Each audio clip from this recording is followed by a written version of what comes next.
Kung matatandaan ninyo, si Bukangkang ay isa sa pinasalamatan ni Bangag Jr. na namuno ng kanilang troll farm. Okay?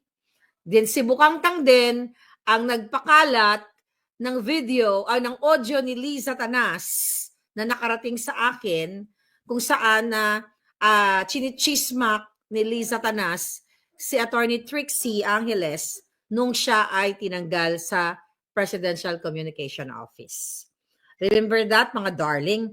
Pero malupit pala ang ginawa ni Bukangkang. Maliban pa sa mga, well, actually, nasa blind item ng politiko, no? Ewan ko sa mga politiko. Ba't dito pangalanan niya mga yan? Masyado naman kayong safe or naduduwag ba or whatsoever. Ngayon, basahin muna natin ang Chika Boom Boom. Okay? Ang Chika Boom Boom ng politiko. Okay? Politiko PH. Politiko whatever. Okay? So ngayon, mga hitad, ito ang mga eksenang kaganapan. Alright. Si Bukangkang, ayan, si Bukangkang Kangkang. Okay do. Okay. Okay do. Alright. So sabi dito, actually, may mga balita pa pala dito. Teka lang muna. Abante, 1 hour ago, ang gulo sa loob ng Presidential Communications Office ay hindi nagpapakita ng pag-aayos sa ngayon kung saan ang bagong hinirang na Communication Secretary J. Ruiz ay naghahanap sa pagsisiyasat sa mga posibleng conflict of interest. Let's talk about conflict of interest later. Ngayon, mga palangga, ito palang si Bukangkang ay talagang gumagawa ng eksena at mahilig mag-record. Okay? Mag-record ng mga audio, video ng mga tao na nakakasalamuhan ni Bangag. Maaari siguro ginagawa niya talaga yon para gamitin niya against Liza Tanas.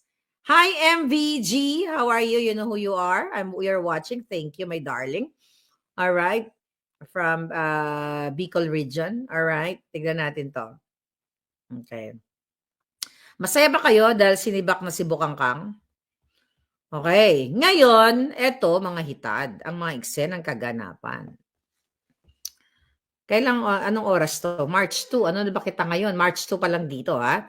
Bilis ng karma. Okay? Galing ito sa politico.com.ph. Babasahin ko lang yung kanilang eksena at papangalanan natin. An ambitious senior government official, okay? An ambitious senior government official referring to, according to my source, ito na nga si Emerald Bukangkang. Alright, has reportedly lost her job amid a major transition with her agency as a consequence of her own political maneuvering.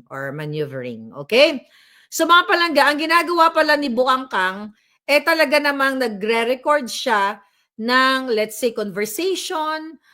Ginawa daw ito ni Bukangkang ang pagre-record dun sa dati niyang boss na si Cesar Chavez. Ginawa din daw niya ito, ayon sa ating source, kay Cheloy Garafil. So, di ba, Diyos ko, ang dami na nating mga pasabog dyan na nagjujugjugan.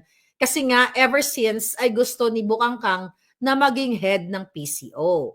Hindi ko nga alam ba't hindi ginawa ni Liza Tanas ng head ng PCO yan dahil head yan ng mga trolls. Dahil sinabi mismo ni Bangag Jr., nung pag-upo, nung hindi sila pinapansin ng media, ay si Emerald Bukangkang ang head ng trolls. At totoo yan. Dahil sabi ko nga sa inyo, nagme-message yan sa akin kung ano mga gusto niyang i-share. Pero I don't follow orders, lalo na sa mga Bukangkang at hindi naman ako pasweldo ng mga buwaka ng Genimes. Ayon sa Politico PH, according to The Grapevine, okay, ito nga si ambitious senior governor, or tinawag niyang AS, had her sights set on replacing beleaguered boss, BB. Ito daw ay si Chavez noon pa ito. Nung hindi pa umaalis si Chavez. And attempted to secure the coveted position by driving a wedge between BB and powerful official PO. So, sino itong si Bibi at sino si powerful official? Napag-alaman natin, yun nga, itong boss niya ay yung head ng PCO. At now, ngayon may bagong head, di ba? Pero ligwak mo siya ayon sa mga chismosa sa ABS-CBN kasi nakuha natin itong puting ass from ABS-CBN. Ngayon, itong powerful official na ito, na sinasabi, maaring ito ay si Liza Tanas. Well, hindi siya official, 'di ba? Wala namang pwesto 'yan, pero 'yan ang presidente ninyong Liza Tanas kidnapper. Pwedeng si Bangag, pwedeng si Bersamin. Okay, tuloy natin yung report. Her strategy secretly recording powerful official, okay? Criticizing BB's performance ay yung boss niya, okay? Bukangkang, ito word ko na lang to, allegedly sent the audio file to BB hoping to spark outrage and a confrontation between the two. So, ang ginagawa niya, ang sistema niya, wag natin ito tapusin yung kasi alam ko na yung ichichika ko sa inyo. So, ang ginagawa niya, yung kanyang head, okay, at ang kanyang, yung head sa PCO, at yung boss niya, it's either si Liza Tanas, si Bangag, o si Bersamin, ay pinag-aaway-away niya. Pero, ang nag-trigger, ayon sa ating Juting Jahas, ng pagligwak kay Bukangkang, dahil nahuli siya mismo ni Bangag. Na nagre-record doon sa closed door meeting sa isang what do you call it? Sa isang world leader, okay? Naka-meeting ni Bangag Jr. So ayon sa ating Juting Jahas, sa loob ng PCO, sabi ko sa iyo, hindi lahat kaaway natin dyan eh. Habang nagko-close door meeting, mga hitad, okay, basahin natin tong information ha. Excuse-moi. So, ito. Alright, tignan natin. Basahin natin ang information ng ating mga Juting Jahas. Diba? O, syempre, ang alindog natin ngayon, kumakabog. O, diba? Okay. Alright. Sabi niya dito, kailan ba ito minessage sa akin? Okay. Itong message na ito, anong date to? February 26 pa ito. Okay? Ayon sa ating Juting Ahas, si Marcos Jr. na mismo ang nagligwak kay Bangag. Kasi may foreign leader na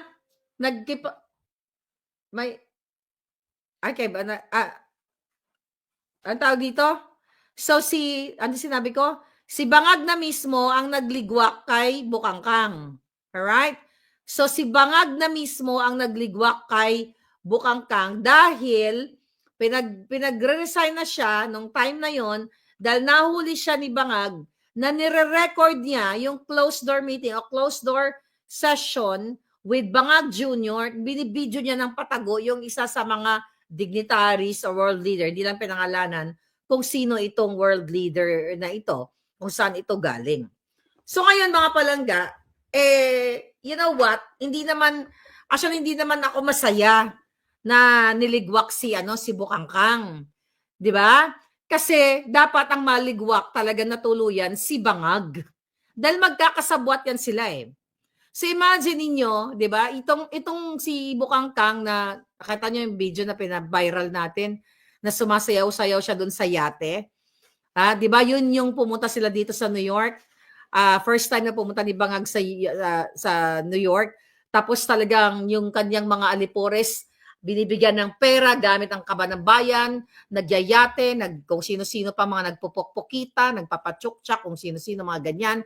Gamit ang pera ng bayan, nag-hire sila ng mga private, yung mga 5-star hotels at kung ano-ano pa. Yan yung pamunuan ni Bangag. Pero dahil hindi na makayanan si Bukangkang at nahuli mismo ni Bangag Jr. na wiretapping yun eh. O, di ba? Hindi lang yun, ang dami niya pang mga ginagawang kababalaghan at siguro hindi na nakayanan din ni Liza Tanas. Kasi favorite ni Liza Tanas yan. Mga kababayan. Okay? Dali lang. May Okay, dali lang to. Tawag to.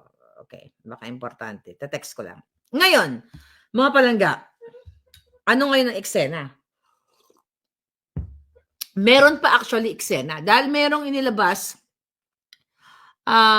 merong inilabas na balita, ito yung Politico din 'to, okay, Politico PH. Here we go. Oh, kailan 'to?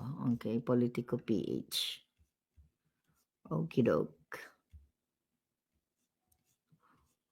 Okay. So, meron ditong inilabas na balita na sinend sa atin. Tignan natin 'to, ha. Dami kasing messages ng hitad. Alright, tignan natin 'to. Okay.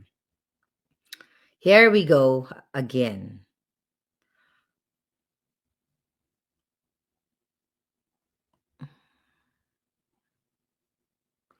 I love you, baby. Okay. So, ito ang mga eksena ng hitad. Mga palangga, napag-alaman natin na blind item din 'to ng PCO, okay? Na itong palang ng PCO, ng Politico, ito palang si Bukangkang 'pag pumupunta ng US, like yung kasabay niya si Bangag, yung mga mga visit nila dito. Pag-uwi nila ay may bitbit na 5, mga minimum of 5 balikbayan boxes. Okay? Ang tanong ng mga ng mga puting ahas natin, bakit inaalaw ni Bangag Jr. at ni Lisa Tanas na magbitbit si Bukangkang ng 5 balikbayan box? Actually, hindi lang siya. Halos sila may mga kanya-kanya binibili. Number 1, ano ang laman ng balikbayan box? Ng mga 5 balikbayan box? Bakit ito kinakarga sa, during the travel of the President Bangag? Siyempre, number 1, para maiwasan ang pagbayad ng tax. At ginagawa nilang lahat yan ng mga kabangagan ni Bangag. Di ba, nagpupuslit kung ano man ang mga epektos from the US o kung iban mga bansa, let's say Europe, kung saan man sila magpunta, at pinapasok ito sa Pilipinas, mga kababayan. So ngayon, kaya siguro tuloy-tuloy na at marami nang nasusuka dito kay Bukangkang, kaya tuluyan na siyang sinibak. Pero ang question, bakit walang balita about it? Okay? Bakit walang balita about it? I'm gonna gorgor one time, big time to. Ayan. Now, I'm so happy because I gorgored one. I gorgor you, okay? Ngayon, mga kababayan, ayon sa ating Juting Jahas, itong ginagawa ni Bukangkang ay yung pagre-record ay hindi lang ngayon o nakaraan. Talagang simula noon pa. Kaya nga, baka ipagurgur ka ni Lisa Tanas, Bukangkang. Kaya magtago ka na, baka kasi napag-alaman na marami daw siyang mga recordings at marami siyang mga video na pasikreto. At ito ay pina-forward niya, kaya nga nakakarating sa akin yung iba. Okay? So ito ngayon ay kaya nga nagkakagulo na sila eh. Dapat nga matagal at dapat talagang kung sino ang sumunod o susunod na mamumuno after the Bangag, maybe soon, maybe 1 month time matapos na yung kaputahan nila lahat, ay imbestigahan itong si Bukangkang at iba pang mga PCO na even yung mga tinanggal, okay, na nakipagsabuatan, na kumamal ng pera ng bayan. Alright? So dapat talaga ito ay imbestigahan lahat ng mga ito dahil ang pinakinabangan nila dito, mga palangga, mga kababayan, ay pera ng bayan. So yaan ang nakikita natin na dapat talagang susugin itong mga jutang Genemes na attach. Dahil patuloy nilang ninanakaw o patuloy nilang winawalang hiya itong ating kaban ng bayan. Bakit kamo?